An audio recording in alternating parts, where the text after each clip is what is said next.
16 जुलाई 2025 की सुबह यमन की एक जेल में तैयारियां चल रही थीं। जेल के बाहर कंटीले तारे, अंदर गूंजता सन्नाटा और उस सन्नाटे के बीच एक भारतीय महिला निमिषा प्रिया अपनी आखिरी सांसें गिन रही थी। घड़ी की सुइयां जैसे जैसे मौत की तरफ बढ़ रही थी, तभी कुछ ऐसा हुआ जिसने सब कुछ बदल दिया। नमस्कार, स्वागत है आपका न्यूज़ 18 के डिजिटल प्लेटफॉर्म पर। मैं हूं आपके साथ ईशा खान। आज हम बात करेंगे एक ऐसी भारतीय महिला की जिसे 7 समुंदर पार यमन की एक जेल में फांसी का इंतजार था, लेकिन ऐन मौके पर उसकी सजा टाल दी गई। केरल की नर्स निमिषा प्रिया को यमन में अपने बिजनेस पार्टनर की हत्या के आरोप में मौत की सजा सुनाई गई थी। 16 जुलाई 2025 यानी बुधवार को उसे फांसी दी जानी थी, लेकिन एक दिन पहले मंगलवार रात को ये सजा अनिश्चितकाल के लिए टाल दी गई। ये राहत कैसे मिली? क्या सरकार ने बचाया या धर्मगुरुओं की पहल काम आई? और क्या अब भी उसकी जान बच सकती है? आइए विस्तार से समझते हैं। पहले जानते हैं कि कौन है निमिषा प्रिया और क्या है पूरा मामला। निमिषा प्रिया 38 साल की एक भारतीय नर्स हैं जो केरल के पलक्कड़ जिले की रहने वाली हैं। वो साल 2017 में नर्सिंग के काम से यमन गई थी और वहीं पर उन्होंने मेडिकल सप्लाई का एक बिजनेस शुरू किया। इसी दौरान उनकी मुलाकात यमन के नागरिक अब्दो मेहदी अल तालाला से हो जाती है, जो बाद में उनका बिजनेस पार्टनर बन जाता है। लेकिन बहुत जल्द ही दोनों के रिश्तों में खटास आने लगी और 2017 में निमिषा के मेहदी की हत्या कर दी। उन्होंने मेहदी को बेहोश करने के लिए सेडेटिव ड्रग्स दी, लेकिन ज़्यादा डोज देने की वजह से उसकी मौत हो गई। पुलिस का दावा यह है कि निमिषा और उसके अन्य भारतीय नर्स ने शव के टुकड़े किए और पानी की टंकी में फेंक दिया। निमिषा अपने पासपोर्ट की वापसी चाहती थी, जो कथित रूप से मेहदी ने जबरन रख लिए थे। 2017 में गिरफ्तारी के बाद केस चला और 2020 में यमन की अदालत ने निमिषा को मौत की सजा सुना दी। 2023 में उनकी अंतिम अपील भी खारिज की गई और 2025 की 16 जुलाई यानी बीते बुधवार को फांसी की तारीख तय हुई थी, लेकिन फांसी से एक दिन पहले अचानक सजा अनिश्चितकाल के लिए टाल दी गई।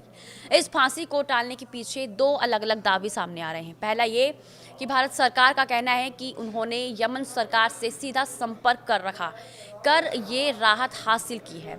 विदेश मंत्रालय और विदेश राज्य मंत्री लगातार यमन के अधिकारियों से संपर्क में थे। सरकार ने यमनी राष्ट्रपति कार्यालय तक अपील की और इसके बाद फांसी को रोका गया। दूसरा दावा ये किया जा रहा है कि बहुत ही भावुक कर देने वाला ये दावा है, जो शायद सरकार की भूमिका से भी ज्यादा असरदार साबित हुआ।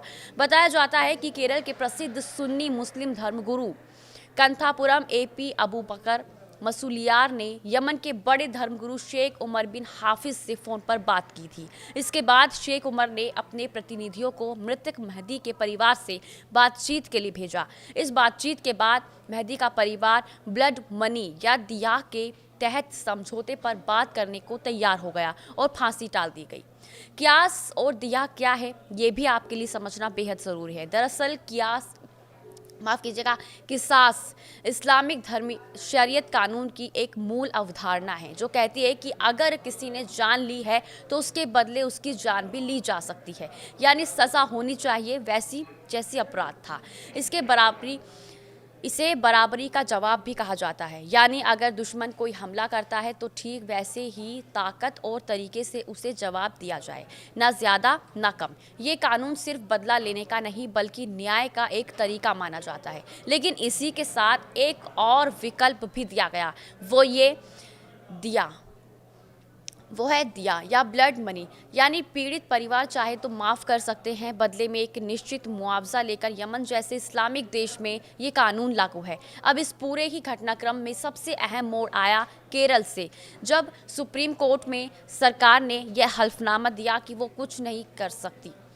तब लोगों की नज़रें गई भारत के सुन्नी ग्रैंड मुफ्ती कंथापुरम एपी अबू बकर मुस्लियार पर। ग्रैंड मुफ्ती ने यमन के प्रसिद्ध धर्मगुरु शेख उमर बिन हाफिज से संपर्क साधा। इन दोनों के बीच पुराने रिश्ते थे। जब मुफ्ती अबू बकर ने उनसे इस मामले पर दखल देने को कहा तो शेख उमर ने अपने अनुयायियों को तालाल महदी के परिवार से बातचीत के लिए भेजा। लगातार बातचीत के बाद परिवार इस बात पर सहमत हुआ कि वे फांसी को कुछ समय के लिए रोकने पर विचार करेंगे और ब्लड मनी पर बातचीत शुरू की जाएगी। अब जब फांसी टली है तो इसे लेकर दो दावे किए जा रहे हैं। पहला, सरकार कह रही है कि यमनी अधिकारियों से राजनयिक बातचीत के कारण सजा टली। दूसरा, वही धर्मगुरु मुस्लियार के समर्थकों का कहना है कि फांसी रुकने की असली वजह उनका हस्तक्षेप था। हालांकि विदेश मंत्रालय ने एक बयान में कहा है कि भारत सरकार ने हर स्तर पर यमन से संपर्क किया है, लेकिन केरल के उप मुफ्ती हुसैन सकाफी का दावा है कि सरकार ने ही धर्मगुरु से मदद मांगी थी। फिलहाल यमन की सरकार ने फांसी अनिश्चितकाल के लिए टाल दी है और इसका मतलब ये है कि निमिषा को थोड़ी राहत मिल सकती है, लेकिन खतरा अभी भी टला नहीं है। अब भी सब कुछ इस पर निर्भर करता है कि क्या मृतक का परिवार ब्लड मनी स्वीकार करेगा, क्या भारत सरकार या सामाजिक संस्थाएं इतना बड़ा मुआवजा जुटा पाएंगी, या फिर यमन में चल रही कबीलाई बातचीत किसी नतीजे पर पहुंचेगी।